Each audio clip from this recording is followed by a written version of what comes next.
Breaking చూస్తున్నాం. Erravalli farm house లో BRS అధినేత కేసీఆర్ తో కేటీఆర్ హరీష్ రావు భేటీ అయ్యారు. కాళేశ్వరం కమిషన్ నోటీసుల నేపథ్యంలో ఈ భేటీకి ప్రాధాన్యం ఏర్పడింది. కాళేశ్వరం కమిషన్ విచారణకు వెళ్లాలా వద్దా అనే దానితో పాటుగా లేఖ ద్వారా వివరిస్తే ఎలా ఉంటుందనే దానిపై చర్చిస్తున్నట్టుగా సమాచారం.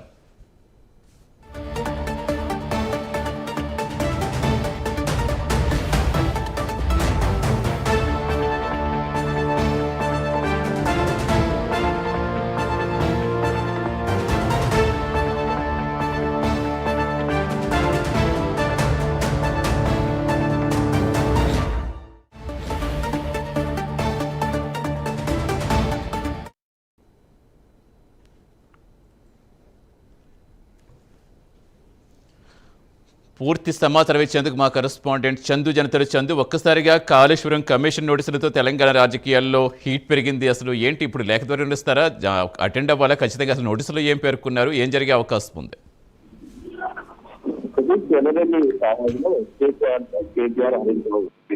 ఈరోజు కాళేశ్వరం కమిషన్ హరీష్ రావుకు అదేవిధంగా కేసీఆర్ కు ఇటో రాజేంద్ర నోటీసులు జారీ చేసింది. ఈ నేపథ్యంలోనే ఈ భేటీకి ప్రాధాన్యత నెలకొంది. ముఖ్యంగా కాళేశ్వరం కమిషన్ విచారణకు హాజరు కావాలా లేదా లేకపోతే లేఖ ద్వారా వివరణ ఇవ్వాలా అనే దానిపై ప్రధానంగా చర్చిస్తున్నట్టుగా తెలుస్తుంది. అయితే కాళేశ్వరం కమిషన్ గడువు అంటే ఈ నెల 31 వరకు కాళేశ్వరం కమిషన్ గడువు ఉంది. అదే ప్రభుత్వం బీసీ గ్రోత్ కమిషన్ లో జూలై 31 వరకు పొడిగానే దాదాపు మళ్ళీ 2 నెలల పాటు పొడిగించిన నేపథ్యంలో ఈ రోజు బీసీ గ్రోత్ శిక్షాగా ఈ రకంగా చెప్పారు. నోటీసులు వాళ్ళు సర్వ్ చేశామని చెప్పారు. మొత్తంగా చూసినట్లయితే ఇది రాజకీయంగా ఒక ప్రకంపనలు అయితే రేగే అవకాశం కనిపిస్తుంది రాజకీయంగా. ఎందుకంటే గత కొన్నాళ్ళుగా బీజేపీ కాంగ్రెస్ ను టార్గెట్ చేస్తా ఉంది.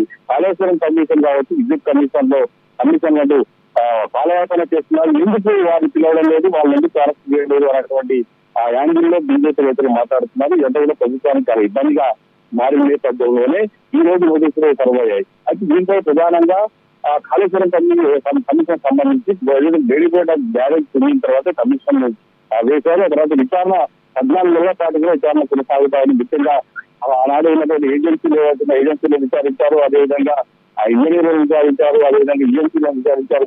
ముఖ్యంగా వాళ్ళని అభివృద్ధి తీసుకున్నారు, మళ్ళీ ట్రాఫిక్ ఎగ్జామినేషన్ చేశారు. మొత్తంగా చేసిన తర్వాత పూర్తి స్థాయి నివేదిక ఇచ్చే తరుణంలో మరో 2 నెలల పాటు ఎసెన్షియల్ కమిషన్ కి ఇవ్వడం మాత్రం అందరినీ ఆశ్చర్యానికి గుర్తించి ఖచ్చితంగా బీఆర్ఎస్ అంటే రాజకీయంగా కూడా ఈ 2 పార్టీల మధ్య సీటు పుట్టించే అవకాశం అయితే చాలా స్పష్టంగా కనిపిస్తా ఉంది. గతంలో విద్యుత్ కమిషన్ కూడా కేసీఆర్ నోటీసులు జారీ చేసిన నేపథ్యంలో కేసీఆర్ రాతపూర్వకంగా లేఖనైతే అలాడు కమిషన్ పంపించాలని చెప్పి నరసింహారెడ్డి కమిషన్ కు. అయితే ఆ విషయంలో హైకోర్టును ఆశ్రయించే సుప్రీంకోర్టు కూడా కేసీఆర్ వెళ్ళినటువంటి పరిస్థితి మనకు కనిపించింది. ఇంకా నరసింహారెడ్డి మీడియా ముఖ్యంగా మాట్లాడడానికి కూడా కేసీఆర్ తప్పుపట్టి ఒక విచారణ జరిగిన సమయంలో ఎలా మాట్లాడతారంటూ వాళ్ళు కోర్టును ఆశ్రయించిన సమయంలో జస్టిస్ నరసింహారెడ్డిని తప్పించి ఆ తర్వాత లోక్సభ కమిషన్ కు విద్యుత్ కమిషన్ బాధ్యత అప్పగించిన నేపథ్యంలో అది నివేదిక ప్రభుత్వం దగ్గర ఉంది. ఈ నేపథ్యంలో ఇప్పుడు మళ్ళీ కాళేశ్వరం కమిషన్ సంబంధించి విచారణ రమ్మాలని చెప్పడం మాత్రం రాజకీయంగా దుమారాన్ని అయితే లేపే అవకాశం కనిపిస్తుంది. దీనిపై కేసీఆర్ అసలు ఎలా స్పందిస్తారు, ఒకవేళ కేసీఆర్ అసలు హాజరవుతారా లేదా, లేకపోతే ఆనాడు ఇన్వెస్ట్మెంట్ మంత్రిగా ఉన్నటువంటి హరీష్ రావును హాజరు కమ్మంటారా, లేకపోతే ఇద్దరు హాజరుతారా, లేకపోతే రాతపూర్వకంగా రోజు వివరణ పంపిస్తారా అనేది మాత్రం వేచి చూడాలి. Satish. Right, thank you Chandu.